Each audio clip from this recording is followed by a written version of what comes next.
Shri Sachidananda Sadhguru Sainath Maharaj key జై. శ్రీ సమర్థ రామదాస విజయం. అధ్యాయం 16. శ్రీరామ జయ రామ జయ జయ రామ. శ్రీ సమర్థుల పర్యటన. శ్రీ నిత్యానందుల వారు శ్రీ సమర్థుల వారి భవిష్యత్ కార్యక్రమముల ప్రణాళికల్లో భాగంగా వారి వాక్ చాతుర్యమును నిశిత పరిశీలన దృష్టిని దర్శించుచు ఈ విధంగా వివరింపసాగిరి.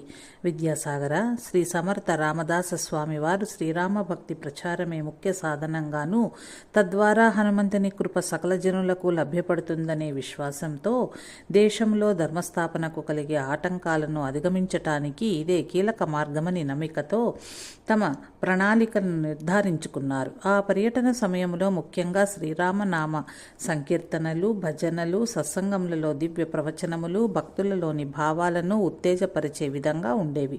శ్రీ స్వామివారు ఎచ్చట సభ జరుపుచున్న, సంకీర్తనలు జరుపుచున్న భక్తులు తండోపతండాలుగా ఆ ప్రదేశానికి తరలి వెళ్లేవారు. ఎక్కడ వారి సత్సంగం ఉన్నా అక్కడ పండుగ వాతావరణంతో నిండి ఉండేది. ముస్లిం రాజుల పరిపాలనలో ప్రజలు బాహాటంగా ధార్మిక కార్యక్రమాలు నడుపుకోలేక అప్పటికే చాలా కాలం నుంచి బాధపడుతున్నారు. కానీ శ్రీ స్వామి సమర్థుల వారిని ఏ ముస్లిం అధికారి కూడా ఎక్కడా ఇంతవరకు అడ్డుకొననే లేదు సరికదా. వారు మంత్రముగ్ధులైనట్లు దూరం నుంచే వారి కార్యకలాపాలను గమనిస్తూ మరియు గూఢాచారుల వలన తెలుసుకుంటూ కూడా వీరిని ఎక్కడా నిరోధించలేదు. ఇది భక్తులు, ధార్మికులైన పౌరులకు చాలా విచిత్రంగానూ సంతోషకరంగానూ పరిణమించింది. శ్రీ స్వామి సమర్థులు ఈ విధంగా సంకీర్తనలు, సత్సంగాలు నిర్వహిస్తూ నిరాడంబరంగా విసుగు విరామము లేకుండా మహారాష్ట్ర దేశమంతా పర్యటిస్తూ ఒక సమయంలో కొల్హాపూర్ నందు విడిది చేసినారు. శ్రీ సమర్థులు వారి కీర్తి ప్రతిష్టలు అప్పటికే దేశమంతటా ప్రజలు చెప్పుకొని చుండిరి. ప్రతి గ్రామమునందు పట్టణమునందును వారి రూపము తెలియకపోయినా నామము ముందే తెలిసి శ్రీరామ భక్తుడని వారిని స్మరించుచుండిరి. ఎన్నో గ్రామాలలోని ప్రజలు వారిని దర్శించాలని మనసారా కోరుకొని చుండేవారు. దర్శించిన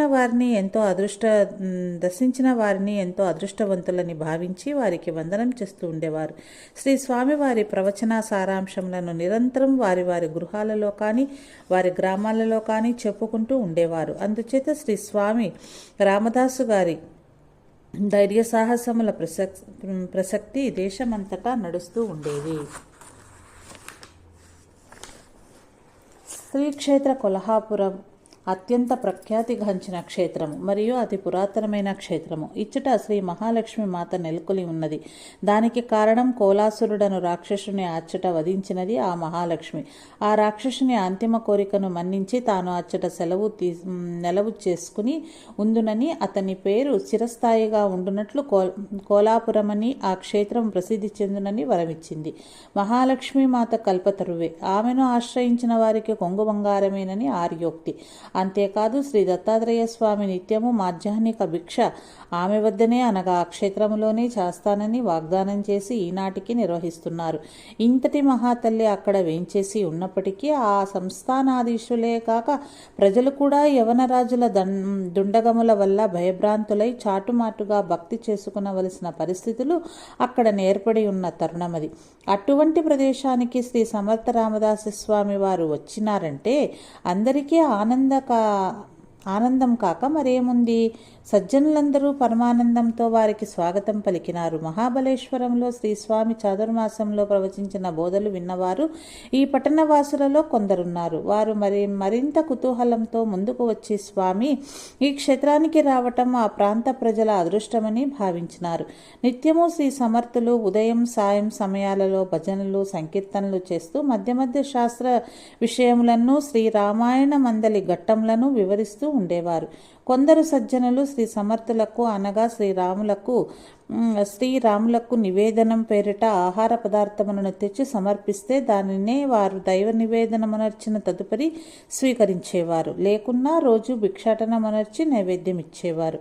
ఆ విధంగా భిక్షాటన సమయంలో ఎవరైనా లోనికి ఆహ్వానించినప్పుడు రామాజ్ఞ అయితే వారి గృహం మునర్చేందుకు లోనికి వెళ్ళేవారు. లేకుంటే బయట నుంచే భిక్ష తీసుకుని వచ్చేసేవారు. శ్రీ సమర్థుల ప్రవచనము. ఆ వార్త వినుటతోడనే దశరథుడు నిర్విణ్ణుడైనాడు. నోట మాట రాక క్షణమూరకొండి. తర్వాత స్వామి, రాముడు చిన్నవాడు, అతడు రాక్షసుల్ని ఎట్లు నిర్జింపగలడు? నేనే స్వయంగా వచ్చి తమరి యజ్ఞమును నిర్విఘ్నముగా పూర్తి చేయించదును అని మనవి చేసెను. విశ్వామిత్రుడు, ఆ పని శ్రీరాముని వలననే జరగవలేను, నీ వలన కాదు. నీవు రాముని నాతో పంపెదవా, లేక నాకిచ్చిన మాట తప్పెదవా అనుచు మహర్షి లేచి గర్జించుచుండ నిస్సహాయుడై రాజు వశిష్ఠుల వంక చూచెను. వారు రాజునకు సమయోచితముగా బోధించి విశ్వామిత్రుల ఆగ్రహమును శమింపచేసి శ్రీరాముని వారి వెంట పంపుటకై సమ్మతింపచేసెను. శ్రీరాముని వెంట లక్ష్మణుడు తనకు తానే బయలుదేరి రాగా విశ్వామిత్రుడును పరమానందముతో వారిని తోడ్కొని వనానంతరములకేగిరి. విశ్వామిత్రుడు స్వయంగా రాక్షసులను నిర్జించగల శక్తి కలిగి ఉన్నను యజ్ఞ సమయమునందు యాజ్ఞికులు ఋత్వికులు ప్రశాంతముగా ఉండవలననే గాని కోపమును వహించరాదన్ను శాస్త్రానుసారం వర్తించుటయే కాక తాను లోబడ సంపాదించిన శస్త్రాస్త్ర విద్యలలో అత్యంత శక్తివంతమగు విద్యలను యోగ్యుడైన శ్రీరామచంద్రునికి ధారపోసి అతని చేత రాక్షస నిర్మూలన మునరించవలెనన్న సత్సంకల్పముతో ఈ విధమైన మిషతో శ్రీరాముని వెంట తీసుకుని పోవుట జరిగింది. అతని తల్లిదండ్రుల యొక్క మోహపాశములు ఆ మహర్షికి తెలియనివి కావు కదా. ఈ భౌతిక పాశములను శ్రీరాముడు లెక్క చేయలేదు. ఇది ప్రతివారన్నూ తెలుసుకునవలసిన కిటుకు. తల్లిదండ్రులను సేవించవలేను, కానీ పాశమున తగులుకునరాదు. కర్తవ్య పాలనకు అది అవరోధం కారాదు అని శ్రీ సమర్థులు బోధించినారు. విద్యాసాగర, శ్రీ సమర్థుల వారు కూడా కర్తవ్యనిష్ట విషయంలో మాతృదేవి యొక్క పాశమునకు బద్దులు కాలేదు కదా. ఈ విధంగా వారి ప్రవచనములు సాగుచూ ఉండేవి. శ్రీ సమర్థుల సంకీర్తనలు, ప్రవచనములు, భజనలకు ఆకర్షితుడైన ఆ పట్టణ నివాసి పారాజీ పంత్ అను సజ్జనుడు శ్రీ స్వామి వారిని తమ గృహానికి భిక్షకై ఆహ్వానించెను. అంబాజీపై శ్రీ సమర్థుల కృపాదృష్టి. శ్రీ స్వామివారు అంగీకరించి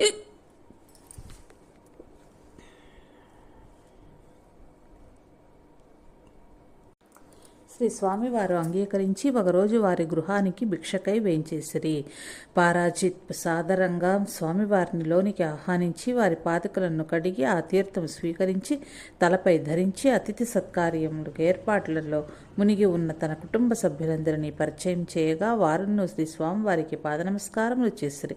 శ్రీ స్వామివారి ఏ గృహమునకు భిక్షకేగినా వారి మంచి చెడులు విచారించుట, వారికి తగిన తరుణోపాయములు బోధించుట స్వభావ సిద్ధము.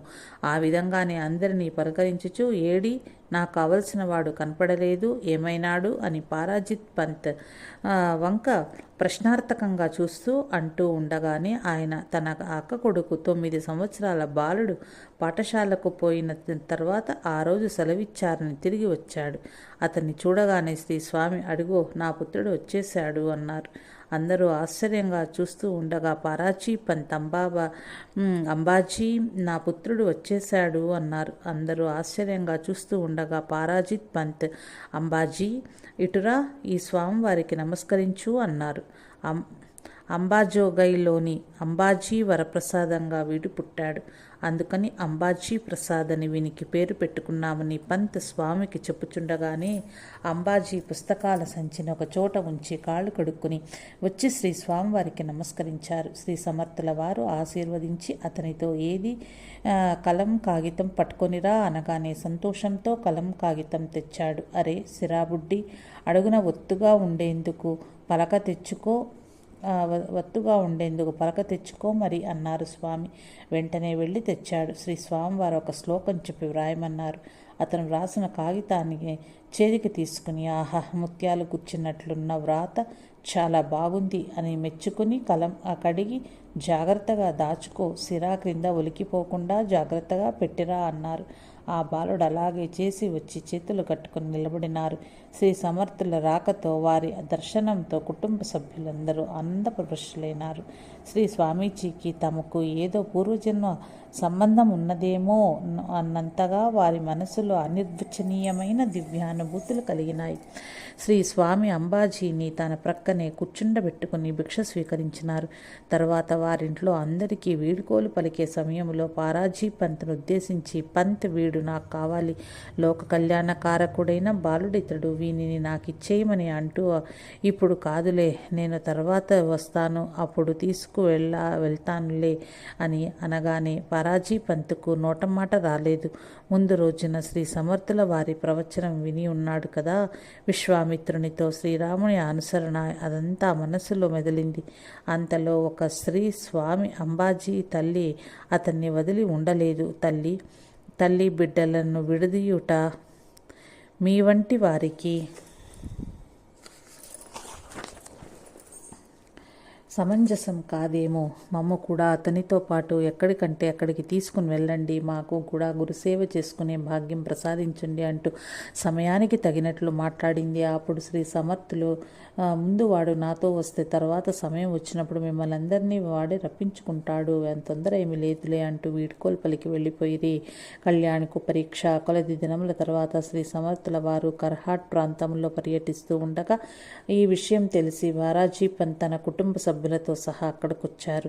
అచ్చటనే శ్రీ సమర్థులు హనుమంతునికి ఆలయ నిర్మాణం చేయించి విగ్రహ ప్రతిష్ఠ చేసినారు. ఆ ఉత్సవాలకు ఆ చుట్టుప్రక్కల గ్రామస్తులందరిలో చూడవచ్చినారు. అత్యంత వైభవంగా ప్రతిష్ఠా మహోత్సవం జరిగిన తదుపరి అంగరంగ వైభవంగా ఒక రథమును ఏర్పాటు చేసి అందు శ్రీ సీతారామ లక్ష్మణ హనుమానుల మూర్తులను వేంచేపు చేయించినారు. సర్వాంగ సుందరంగా అలంకరించబడిన ఆ రథమును లాగుచూ ప్రజలు ఊరేగింపు ప్రారంభించినారు. ఆ ఉత్సవమునకు శ్రీ సమర్థుల శిష్యులు దివాకర్ భట్టు, దిటే, పితలే, చితావా అనేవారంతా వచ్చి ఉన్నారు. ఉద్ధవుడు కూడా వచ్చిన్నాడు. ఊరేగింపు మహా ఉత్సాహవంతంగా సాగుతూ ఉన్నది. మేళతాళాలు, అనేక వాయిద్యములు, వినోద శబ్దములు, శంఖనాదములు, సంకీర్తనలు, చిందులు, నాట్యములు, కీర్తనలు మహాదానందంగా సందడి చేయిచూ నడుచుచుండగా మార్గమధ్యంలో ఒకచోట రథమును ఆపివేసి భక్తులు ఆగి ఉండుటను శ్రీ సమర్థులు గమనించిరి.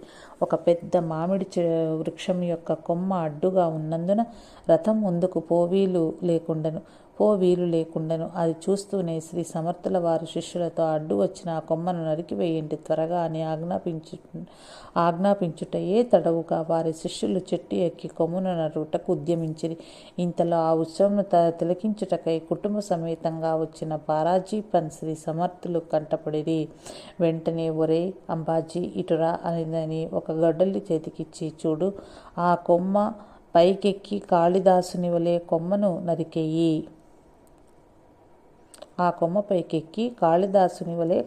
నరికేయి అని ఆజ్ఞాపించారు.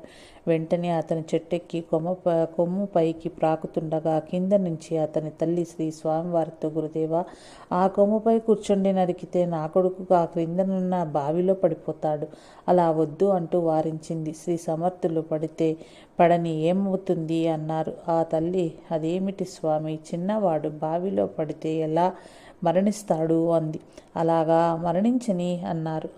ఈ స్వామి వారిలా చెప్పారేమా అని అనుకుని ఏడుస్తూ ఉంది. అంతలో శ్రీ సమర్థులు ఆమె దుఃఖాన్ని గమనించి, ఒరై అంబాజీ, మీ అమ్మ నిన్ను కొమ్మ నరకకుండా దిగి వచ్చేయమంటుంది, నేను నరకమంటున్నాను, నీ ఇష్టం, ఎవరి మాట వింటావో అనేసి అక్కడి నుంచి దూరంగా వెళ్ళిపోయారు. అంబాజీ తల్లి మాటను పెడచెవిన పెట్టి తన పనిలో తాను లీనమైపోయినాడు. ఇక అతని తల్లి లబోదిబోమంటూ ఏడుస్తూ, కన్నతల్లి ప్రేమ సన్యాసికి ఏం తెలుస్తుంది అని పరిపరి విధాలుగా విలపిస్తూ సమర్థుల సన్నిధికి చేరింది వేణుబాయి. ఇంతలో జరిగింది ఏమిటంటే, ఆ కొమ్మ పెళపెళ పిరిగి బావిలో పడింది. దానితో పాటే అంబాజీ కూడా బావిలో పడ్డాడు. చూచే జనమంతా శిష్యుణ్ణి పరీక్షించటం అంటే మరి ఇలాగా అనుకుంటూ ఉన్నారు. రథం నిరాటంకంగా వెళ్ళిపోయింది. ఉత్సవం పూర్తయింది. అందరూ కూడా పిల్లవాడు అకారణంగా మరణించే ఉంటాడు అంటూ శ్రీ సమర్థుల వారిని తూలనాడటం ప్రారంభించినారు. అతని తల్లి దారి పొడవునా శ్రీ సమర్థుల వారినిట్లు ఆడిపోసుకుంటూ ఉంది. దేశదిమ్మరి సన్యాసి అయిన ఆయనకు నా కన్నకడుపు తీపి ఎలా తెలుస్తుంది? 9 నెలలు మోసి కన్నది నేను. నా కొడుకు గురించి నేను ఏడవాలి గాని ఆ సన్యాసికేం కడుపు నొప్పి అని అనుకుంటూ వెళ్ళిపోయింది. శ్రీ సమర్థుల వారి సన్నిధిని చేరి, స్వామి, నా కుమారుడు అంబాజీ బావిలో పడి చాలా సమయం అయిపోయింది అన్నది. అయితే ఏం చేయమంటావు అని అతి నిర్లక్ష్యంగా సమాధానం ఇచ్చాడు. వేణుబాయి ఆక్రోశాన్ని ఆపుకోలేక వెక్కి ఏడుస్తూ, వాడు నా కొడుకు, ఈ పాటికి మరణించే ఉంటాడు అంది. అయ్యో, నేను సన్యాసిని. తల్లి కొడుకుల ప్రేమ విషయం కన్న తల్లి కడుపు తీపి నాకేం తెలుస్తుంది? నీ కొడుకు కదా, మర్చిపోయాను సుమా అంటూ, సరే పద చూచి వద్దాము అన్నారు. ఆయన చకచక బావి వైపు నడిచి వెళ్లారు. వేణుబాయి ఆయనను అనుసరించింది. ఆయన బావిని సమీపించి బావి గట్టుపై 2 చేతులు ఉంచి లోనికి తొంగి చూస్తూ, నా పుత్రుడా కళ్యాణ్ అన్నారు. ఆ స్వామి అంటూ బదులిచ్చాడు అంబాదాస్. నాయన కళ్యాణ్, నీకు అన్ని విద్యలు లభించాయా? సకల శుభములు చేకూరాయా అని మరలా ప్రశ్నించినారు. అందుకు సమాధానంగా ఆ స్వామి, మీ అనుగ్రహం వలన సర్వము సిద్ధించి ధన్యుడనైనాను అన్నాడు. శ్రీ సమర్థుల వారు కన్నులు నీరు నిండగా, ఒరై, నీకు సకల శుభములు సమకూరుట చేత ఆ లోక కళ్యాణానికి సమర్థుడవయ్యావు. అందువలన ఈ రోజు నుంచి నిన్ను కళ్యాణ్ అనే నామధేయంతో నా పుత్రుడిగా స్వీకరిస్తున్నాను, రా బయటికి అన్నాడు. కళ్యాణ్ పైకి వచ్చిన వెంటనే నా కళ్యాణ్ అంటూ ఆలింగనం చేసుకున్నారు. ఇక తల్లి అయిన వేణుబాయి ఆనందానికి అవధులు లేవు. అందువలన అందరూ ఆ రోజు నుంచి అంబాదాసుని కళ్యాణ్ అని పిలవసాగారు. కళ్యాణ్ సమర్థుల వారి శిష్యుల్లో మంచి పేరు గలవాడయ్యాడు. శ్రీ నిత్యానందుల వారు కళ్యాణ్ విషయం వివరిస్తుండగా విద్యాసాగరుడు చేతులు జోడించి ఏదో సందేహం ఉన్నట్లుగా చూచాడు. శ్రీ నిత్యానందుల వారు ఏమిటి నాయనా నీ సందేహం అని అడిగారు. విద్యాసాగరుడు శ్రీ నిత్యానందుల వారిని, స్వామి, కన్న తల్లి వద్దన్నా సరే శ్రీ స్వామి చెప్పినదే చెయ్యాలనే దృఢ బుద్ధి అతనికి ఎలా కలిగింది?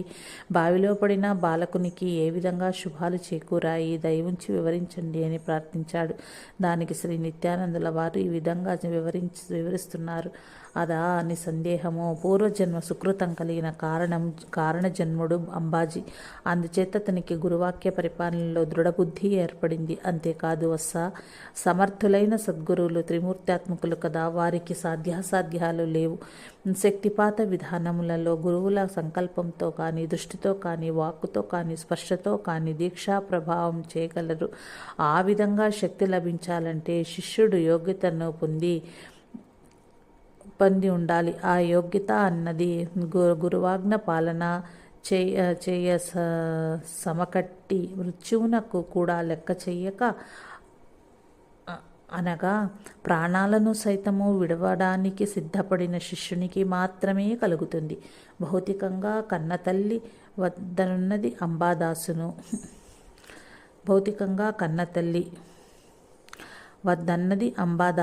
ఆ కొమ్మ విరిగితే బావిలో పట్టం ఖాయమని చూచేవారందరికీ తెలుస్తుంది. ఎంతమంది వద్దన్నా గురువు చెయ్యమన్నది చేయడం ఒక్కటే ధ్యేయంగా లక్ష్యంగా పెట్టుకుని సర్వశక్తులను సకల భావాలను ఏకీకృతం చేసి ఆ పని చేయటానికి సంసిద్ధం కావటమే అతని యోగ్యత అని అక్కడ తేట తెల్లముగా తెలుస్తున్నది కదా. ఆ యోగ్యతయే గురు హృదయాన్ని గెలుచుకొని ఉన్నది. సద్గురుని సంకల్ప ప్రభావంతోనే సకల విద్యలు, పరిపూర్ణ శాస్త్రము ప్రారంభించింది ఆ శిష్యునికి. పరిపూర్ణ జ్ఞానము ప్రాప్తించింది ఆ శిష్యునికి. అతడట్లే ఎంతసేపున్నా ఆ బావిలో సమాధి స్థితిలోనే, బ్రహ్మానంద స్థితిలోనే ఉన్నాడు. అతడిని లోక కళ్యాణ కారకునిగా చేసి పేరు కూడా కళ్యాణ్ అని స్థిరీకరించినారు స్వామి. దీనిని బట్టి అతన్ని తనంత వాణ్ణి చేశారన్నమాట. పైగా ఆ విషయం అందరికీ విశదం కావాలనే శ్రీ సమర్థులు, కళ్యాణ్ నా పుత్రుడా, నీకు సకల శుభములు చేకూరినవా అని ప్రశ్నించుట. దానికి సమాధానం అతడు చేకూరినవని సమాధానం చెప్పుటలోనే అక్కడ ఏమి జరిగిందనేది అర్థం కావటం లేదా? అంబాదాస్ తల్లి నా కొడుకు ఈ పాటికి చనిపోయి ఉంటాడనటంతో ఆమె కొడుకు గురుపుత్రుడుగా మారిపోవటం, శ్రీ స్వామి నా పుత్రా అని సంబోధించటంలోని ఆంతర్యం మనకు బోధపడుతూనే ఉన్నది. గురుకృపకు ఈ ప్రపంచంలో ఎంత మహిమ ఉన్నదో ఎవ్వరూ వర్ణించలేరు. అదే సత్యం, జ్ఞానం, అనంతం, బ్రహ్మ అని కీర్తించబడుచున్నది. అనోరణీయాన్ గురు మహిమ, మహతో మహియాన్ గురు మహిమ అని ప్రాజ్ఞులు కొనియాడినారు అని నిత్యానందుల వారు శ్రీ గురు మహిమను వర్ణించినారు. గురు మహిమ, గురు మహిమ, అద్భుత మహిమ, గురు మహిమ. కిం వచనీయం గురు మహిమ, కిమవచనీయం గురు మహిమ. అనోరణీయాన్ గురు మహిమ, మహతో మహియాన్ గురు మహిమ. అంబాదాసును కుమారునిగా స్వీకరించిన తర్వాత వాని తల్లికి, బంధువులకు శ్రీ సమర్థులు ఈ విధంగా చెప్పనారంభించినారు. ఈ కుర్రవాడు కారణజన్ముడు, లోక కళ్యాణకారకుడు, నా ధర్మ స్థాపనా కార్యంలో నాకు సహకరించడానికై మీకు జన్మించినాడు. వారిని నాతో తీసుకుని వెళ్చున్నాను. మీకు భగవంతుని అనుగ్రహం కలుగుతుంది, అఖండమైన కీర్తి వీని వలన మీకు కలుగుతుంది అని అందరినీ ఒప్పించి కళ్యాణ్ను తనతో తీసుకుని వెళ్ళినారు. శ్రీ సమర్థ స్వామి ఇంతవరకు తాము వ్రాయిచున్న దాసబోధను తర్వాత కళ్యాణ్తోనే వ్రాయించినారు.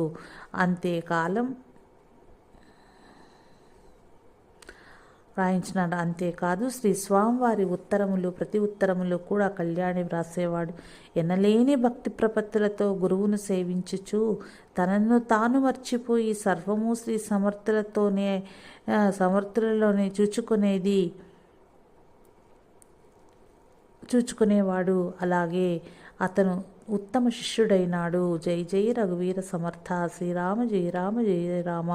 ఇది విద్యాసాగర శ్రీ నిత్యానంద యోగి సంవాద రూపంలో శ్రీ దత్తాత్రేయ సంప్రదాయ శిష్య పరంపరలోని శ్రీ స్వామి విఠలానంద సరస్వతి మహారాజు విరచిత శ్రీ సమర్థ రామదాస విజయంలోని 16వ అధ్యాయం సంపూర్ణం. ఓం శాంతి శాంతి శాంతి.